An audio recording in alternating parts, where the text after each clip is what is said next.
On l'a surnommé le roi du Klondike, un homme qui a bâti un empire à partir de terre gelée et de machines rouillées. Tony Beats n'est pas du genre à attendre la chance. Il l'a forcé à exister avec ses propres mains, sa volonté obstinée et sa conviction que la fortune sourit toujours aux audacieux. Mais le temps change tout. Après des décennies de labeur exténuant, de risques audacieux et de victoires qui ont fait de lui un nom familier, Tony est arrivé à un point où le prochain chapitre n'appartient plus à lui, mais à la famille qu'il a élevée sous le ciel impitoyable du Yukon.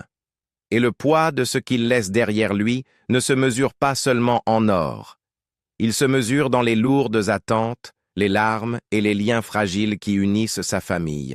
D'un village néerlandais aux rigueurs du Yukon, Tony Beats est né dans un petit village agricole aux Pays-Bas, où la survie dépendait du travail acharné. Il a passé sa jeunesse à traire les vaches, à cultiver les champs et à apprendre la discipline du labeur qui allait plus tard définir sa carrière de mineur. Mais il était agité. Les rythmes calmes de la vie rurale ne pouvaient jamais satisfaire quelqu'un qui portait en lui le besoin de poursuivre quelque chose de plus grand. À la fin des années 1970, à peine âgé de 18 ans, il fit ses valises et laissa tout ce qu'il connaissait derrière lui. Sa destination était le Canada, une terre d'opportunités mais aussi d'hivers brutaux, d'isolement et d'incertitude. À son arrivée, aucun or ne l'attendait. Tony travailla dans la construction, accepta des petits boulots et tout ce qui pouvait lui permettre de s'en sortir. Pourtant, derrière chaque tâche épuisante se cachait l'appel d'un rêve. Les histoires du Yukon, du passé légendaire du Klondike, lui parvenaient comme un défi. L'ère de la ruée vers l'or avait pris fin près d'un siècle auparavant, mais les murmures de fortunes enfouies n'avaient jamais disparu. Pour la plupart des gens, ce n'était que des récits. Pour Tony, c'était des instructions. Au début des années 1980, il arriva à Dawson City, le cœur de l'exploitation minière du Yukon. Les conditions y étaient impitoyables. Les températures chutaient à des extrêmes, la terre était impardonnable et les erreurs coûtaient cher. Mais c'est là que Tony s'épanouit. Il commença comme opérateur de machines, apprenant à manœuvrer de lourds équipements et à comprendre les rythmes de l'extraction. Chaque jour, il observait, absorbant non seulement la mécanique, mais aussi les codes tacites de la survie. Cette période fut cruciale. Elle lui enseigna que l'exploitation minière ne se limitait pas à creuser, elle exigeait patience, stratégie et le courage de persister quand d'autres abandonnaient. Le véritable tournant arriva au milieu des années 1980, lorsque Tony acheta sa première concession aurifère, une portion de terrain connue sous le nom de Paradise Hill. Elle ne lui fut pas offerte. Il risqua toutes ses économies. Pour lui, Paradise Hill représentait bien plus que de la terre. C'était un pari sur lui-même. Au fil des années, ce pari porta ses fruits. Ce qui avait commencé par une seule concession devint peu à peu la pierre angulaire d'un empire minier. Et pourtant, ce n'était pas seulement la concession qui définissait Tony, mais son refus de faire les choses prudemment. Alors que d'autres travaillaient à petite échelle, Tony redonna vie à d'immenses dragues abandonnées, des machines considérées comme des reliques d'une autre époque. La plupart des mineurs les rejetaient comme de la ferraille. Tony y vit des opportunités pour réinventer les règles. Restaurer ces dragues exigeait de l'argent, du temps et une détermination presque téméraire. Mais elles fonctionnèrent. Elles tamisèrent des tonnes de sol gelé, révélant l'or laissé par les mineurs des décennies précédentes. Peu à peu, Tony passa du statut d'étranger déterminé à celui de l'un des mineurs les plus puissants du Klondike. Innovation, risque et ascension vers la célébrité. Au début des années 1990, Tony Beats n'était plus seulement un mineur parmi d'autres tentant de survivre au Yukon. Il s'était forgé une réputation d'homme qui n'avait pas peur du risque, capable de voir du potentiel là où les autres ne voyaient que l'échec. Les dragues abandonnées qu'il remit en état furent son pari le plus audacieux. Chacune était une machine colossale d'une époque minière révolue, rouillée et laissée à l'abandon le long des rivières. La plupart des mineurs n'en approchaient pas. Trop coûteuses à réparer, dangereuses à utiliser et jugées obsolètes. Mais l'instinct de Tony lui dictait le contraire. Il investit des heures innombrables et des ressources considérables pour les remettre en marche, et les résultats furent indéniables. Ces dragues pouvaient déplacer et traiter le gravier aurifère à une échelle bien supérieure à celle des opérations classiques. Soudain, Tony ne se contentait plus de suivre les autres mineurs. Il les surpassait. Cette capacité à transformer les obstacles en opportunités devint sa marque de fabrique. Son approche n'était ni raffinée ni polie. Elle était brute, pratique et efficace. Si une machine tombait en panne, il la réparait. Si un plan échouait, il le repensait. Il n'y avait pas de place pour l'hésitation. Cette confiance inébranlable était la même qualité qui attira les gens vers lui et, finalement, capta aussi l'attention des producteurs de télévision. Au milieu des années 2000, Discovery Channel cherchait des mineurs avec des personnalités suffisamment marquées pour porter une nouvelle émission. Il voulait montrer la lutte moderne de l'exploitation aurifère au Yukon. Et Tony, avec son accent hollandais prononcé, son attitude intransigeante et son style intrépide, était impossible à ignorer. Lorsque Gold Rush fut diffusé en 2010, le public découvrit rapidement que Tony Beats n'était comme personne d'autre à la télévision. Il n'était pas lisse et il n'avait certainement aucun intérêt à jouer un rôle. Ce que les spectateurs voyaient, c'était le véritable Tony. Brut, direct, souvent explosif. Il jurait aussi librement qu'il dirigeait son équipe, mais derrière cet extérieur dur se cachait un homme qui comprenait chaque détail de l'exploitation minière. Les fans l'adoraient ou grincèrent des dents face à son tempérament, mais personne ne pouvait nier son authenticité. Et dans le monde de la télé-réalité, l'authenticité valait de l'or. Gold Rush n'éleva pas seulement Tony, l'émission transforma toute sa famille en figure publique. Son épouse Minnie, longtemps restée l'épine dorsale discrète de leur entreprise, se retrouva sous les projecteurs en tant que gestionnaire des comptes, de la logistique et du foyer, tandis que Tony menait la bataille dans la boue. Leurs enfants, Kevin, Monica et Mike, furent eux aussi présentés à des millions de téléspectateurs alors qu'ils apprenaient le métier sous la surveillance exigeante de leur père. Ce qui avait été une entreprise familiale privée devint soudain un spectacle international, chaque triomphe et chaque échec étant diffusé à un vaste public. La célébrité apporta des opportunités, mais aussi de la pression. Chaque saison minière était déjà un pari, avec des millions de dollars en jeu. Désormais, des caméras capturaient chaque instant, amplifiaient chaque dispute et enregistraient chaque revers. Pour Tony, ce n'était pas un problème. Il s'épanouissait sous la pression. Mais pour sa famille, cette exposition était une arme à double tranchant. Ils n'étaient plus seulement des mineurs. Ils étaient devenus des stars de télé-réalité, et cela signifiait que leur vie était sous surveillance constante. Et pourtant, à mesure que l'émission grandissait, l'influence de Tony grandissait aussi. Ses méthodes peu orthodoxes et sa volonté de prendre des risques audacieux devinrent centrales dans le récit de Gold Rush. Les spectateurs se connectaient non seulement pour voir combien d'or Tony allait extraire, mais aussi pour voir comment il allait encore une fois déjouer les attentes. À bien des égards, Tony devint plus grand que nature, un symbole de courage, de détermination et de l'élan inébranlable pour transformer la terre en fortune. Mais derrière la voix tonitruante et les victoires, les graines d'un conflit plus profond étaient déjà semées, un conflit qui avait peu à voir avec l'exploitation minière et tout à voir avec la famille. La fortune et le fardeau. Au début des années 2010, Tony Beats avait assuré sa place non seulement comme l'une des figures les plus reconnaissables de Gold Rush, mais aussi comme l'un des mineurs les plus riches du Yukon. Son empire s'étendait sur plusieurs concessions, avec Paradise Hill comme noyau et Indian River comme autre grande exploitation. Saison après saison, le public voyait Tony et son équipe extraire des millions de dollars en or. Mais avec la fortune venait quelque chose de moins éclatant. Le poids écrasant des responsabilités et les fils fragiles de l'unité familiale tendue à l'extrême. L'exploitation minière ne consiste pas seulement à sortir de l'or du sol. Elle repose sur le bon timing, la météo et une lutte constante contre la nature. Le pergélisol du Yukon fut l'un des plus féroces ennemis de Tony. Dans ce qui aurait dû être de nouvelles coupes prometteuses, son équipe tombait souvent sur des couches gelées qui forçaient l'arrêt des opérations. Lors d'une saison marquante, le corner cut semblait représenter l'avenir de l'exploitation, mais sous la surface, il n'y avait que du sol gelé. Pour Tony, ce n'était pas seulement frustrant, c'était financièrement dangereux.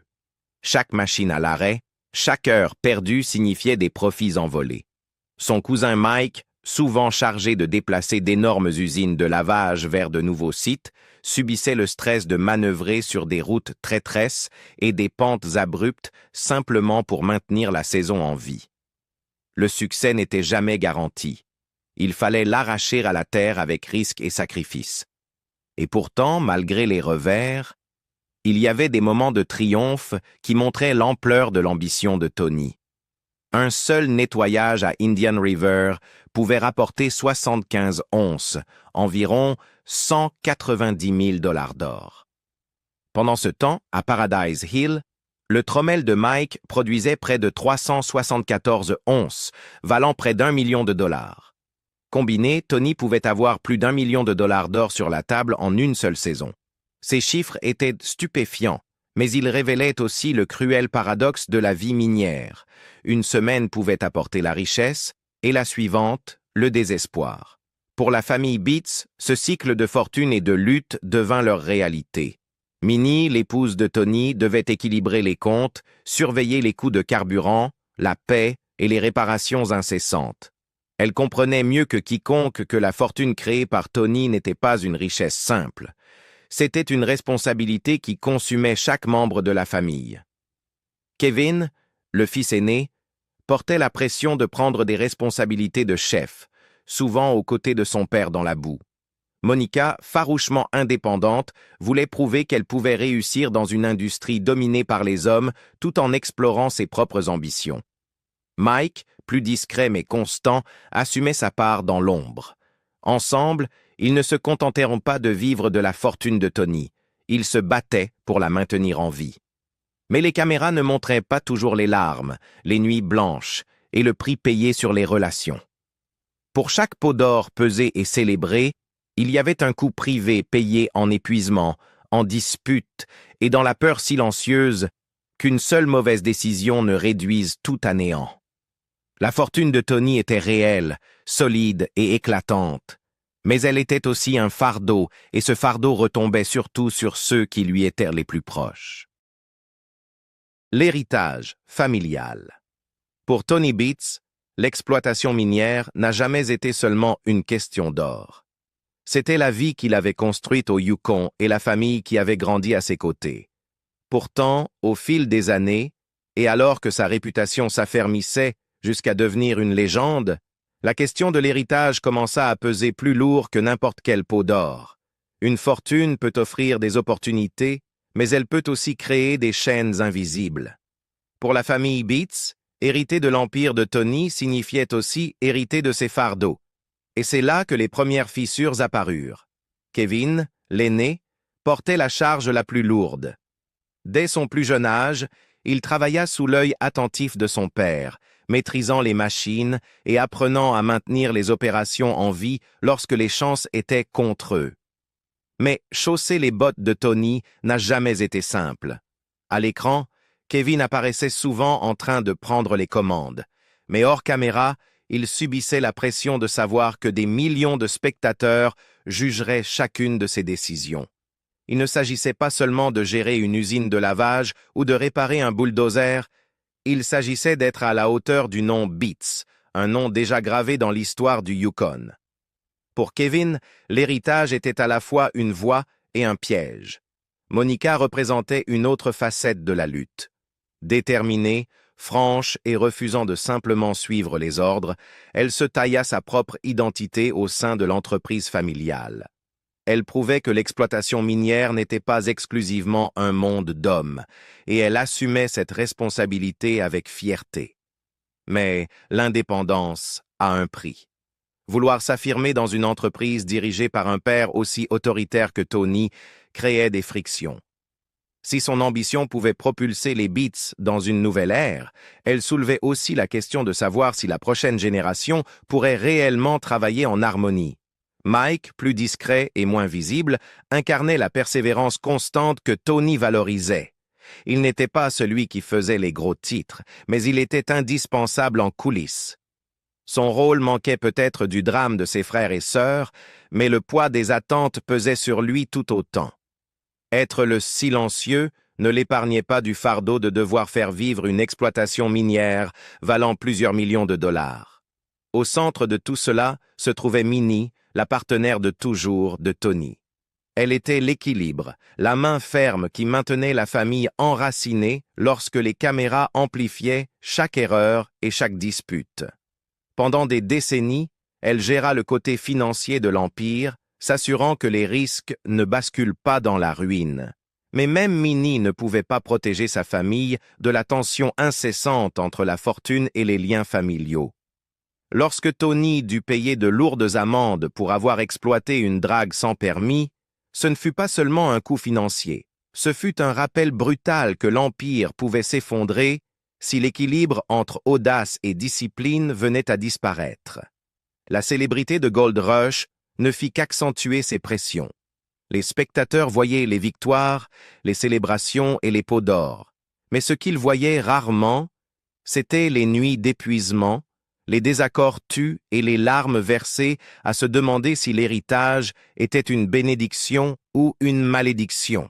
Chaque saison devenait un nouveau test. La famille Beats pouvait-elle rester soudée, ou l'empire que Tony avait bâti allait-il finir par les déchirer? La décision choquante.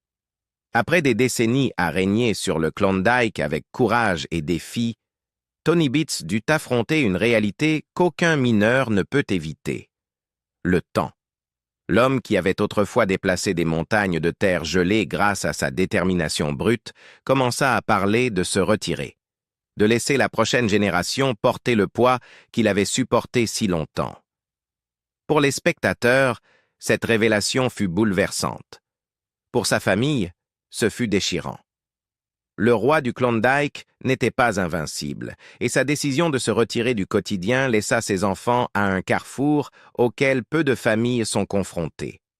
L'annonce de Tony ne fut pas faite avec une grande cérémonie.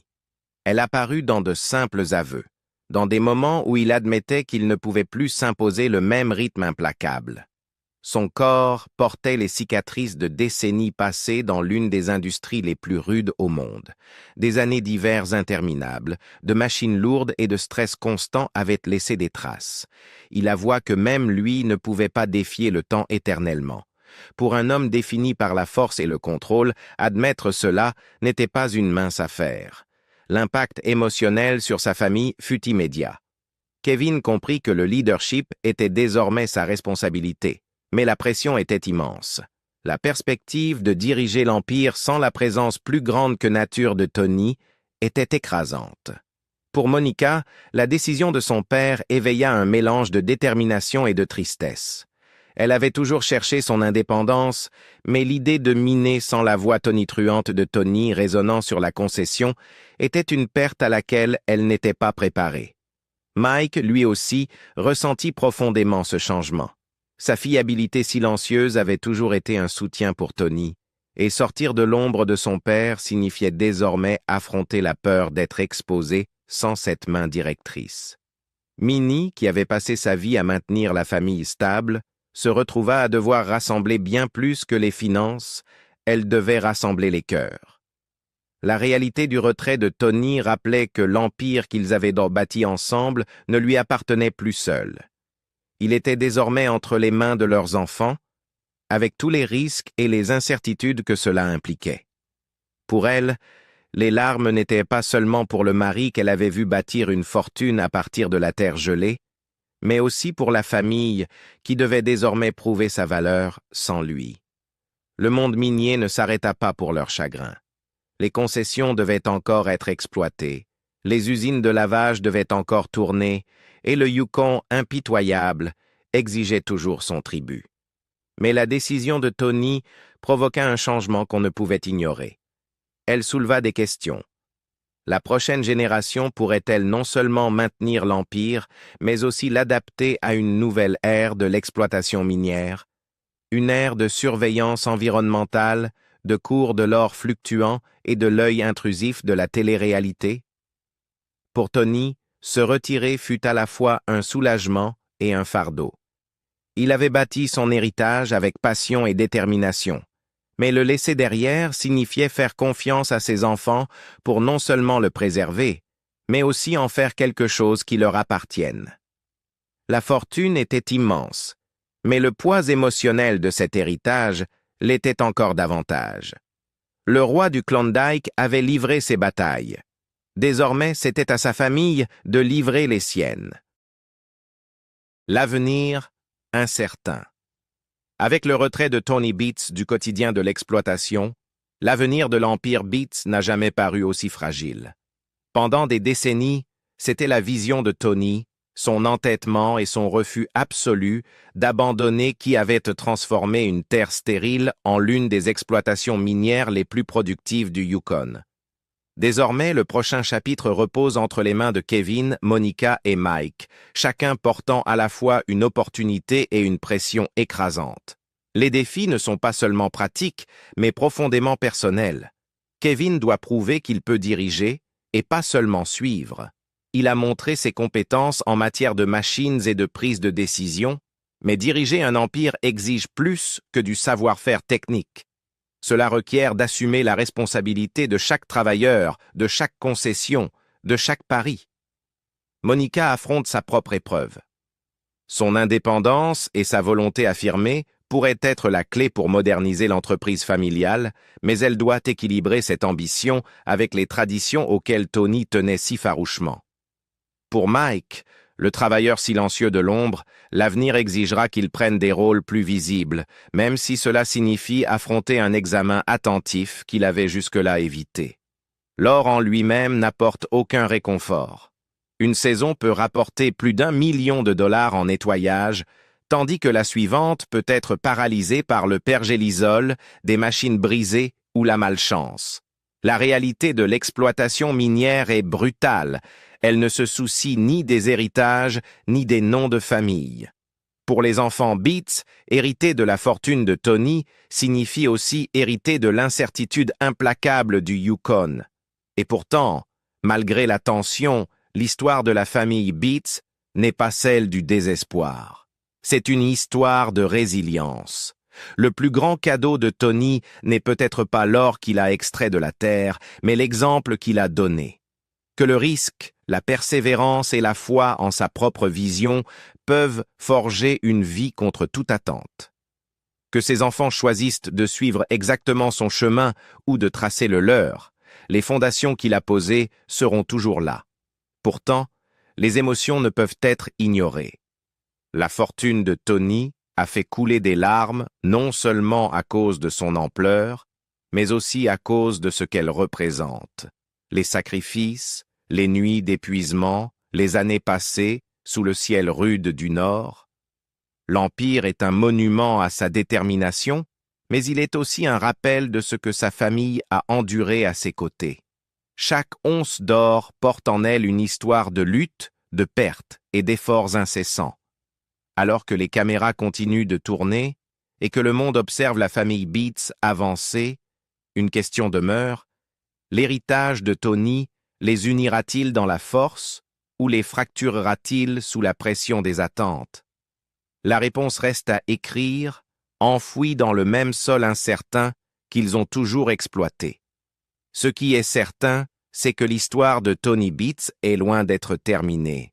Elle appartient désormais à ceux qui portent son nom. Tony Beats a bâti une fortune à partir de la terre gelée et d'une ténacité implacable, mais l'épreuve réelle appartient désormais à sa famille. Kevin, Monica et Mike pourront-ils garder son rêve vivant ou le poids de son héritage sera-t-il trop lourd à porter? Qu'en pensez-vous? Les enfants Beats réussiront-ils à transformer la fortune en avenir? Dites-le nous dans les commentaires ci-dessous. Et n'oubliez pas d'aimer cette vidéo et de vous abonner pour plus d'histoires sur les légendes du Yukon.